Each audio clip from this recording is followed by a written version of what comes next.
How is man created? There are many contradictory accounts of how this occurred. It tells us the beauty of such multifaceted philosophy is no matter what scientists discover, Muslims will have a verse to refer to which verifies the miraculous knowledge of the Quran. 2. Earth and the galaxy. Rain is sent from the heavens, as opposed to being part of a natural process called the water cycle?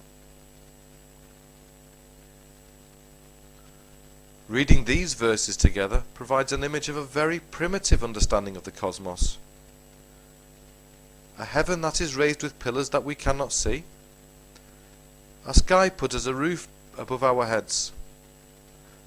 Mountains placed as pegs to hold the earth down, thereby preventing earthquakes. A sun that sets in a muddy spring, with people living nearby.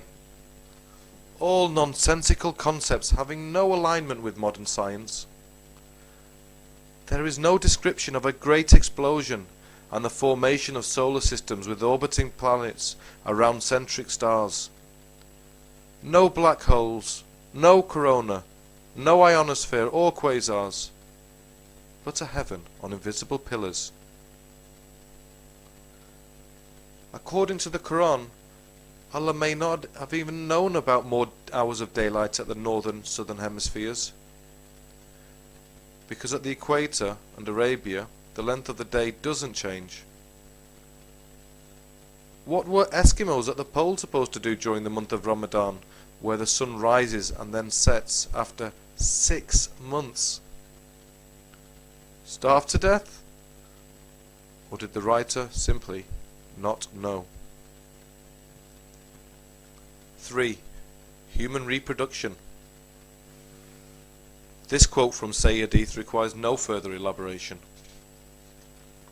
As mentioned earlier, starting with Muhammad's account of embryology, we can easily determine its scientific inaccuracy in addition to its obvious plagiarization from earlier works by Greek philosophers and scientists such as Galen, Hippocrates and Aristotle, or Indian theses on the subject by Charak and Susruta. The account that follows shows the same 4 stages of the embryo are described by the Greek physician Galen, writing around 150 CE. It should also be noted that one of Muhammad's companions, Harith ben Kalada, studied at the school of Jandi Shahpur in Persia and would have been well acquainted with the teachings of Aristotle, Hippocrates and Galen. Nutfa here, semen, is mentioned in verse 86.6 and is the fluid issued from between the loins and ribs, not, as we know today, from the testes. This reflects the mistaken view of Hippocrates still prevalent at the time of Muhammad. Nowhere in this description, nor the Quran, is the female's egg mentioned. As for the quotes show, it says a baby is born by a sperm turning into a blood clot and then into a lump. Out of the lump bones are formed, and then on the bones flesh is placed. In fact, organs and flesh are the first that begin cellular division and formation.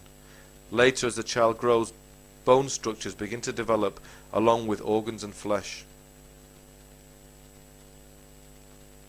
Another particularly lauded example is where it states in the Quran that the embryo behaves like a leech and looks like a piece of chewing gum.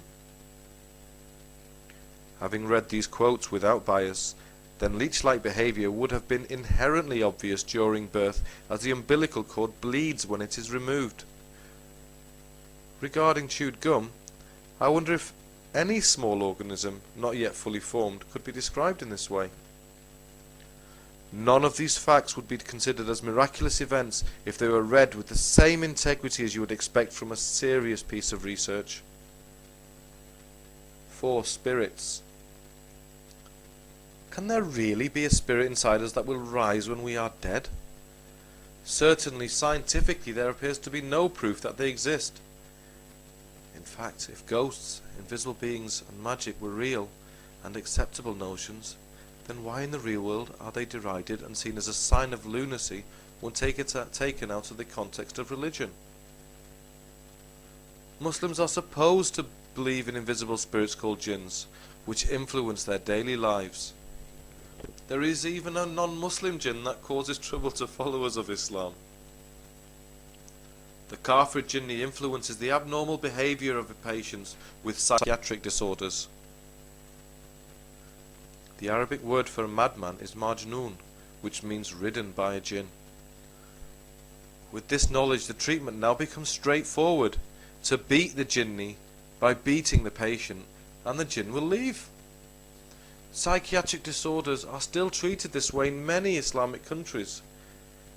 It sounds particularly harsh when it is Allah who in the first place created them. And as it may now be down to the simple fact that they had not even eaten enough dates in the morning. 5. Food and prevention of disease. Pork and alcohol consumption are forbidden in Islam, but what really is so wrong with eating pork and alcohol? The West eats pork and suffers no more long-term damage from it than it does with beef or other meats.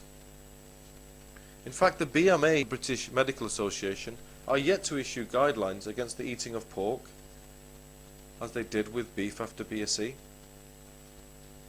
Provided alcohol is consumed sensibly, then it can be enjoyed as it is by the majority of the world's population, and certainly no more dangerous than uncontrolled usage of any other dangerous substances by a minority, for example drugs or guns, etc.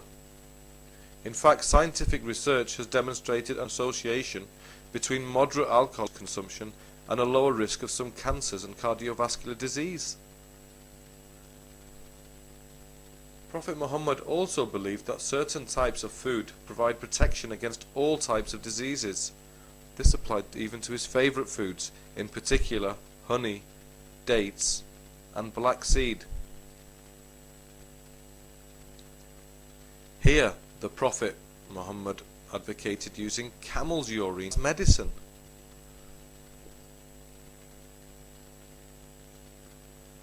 The Quran has mentioned vegetables and fruits as well, but strangely enough, the fruits mentioned for medicine and food were the only ones available in Arabia at the time.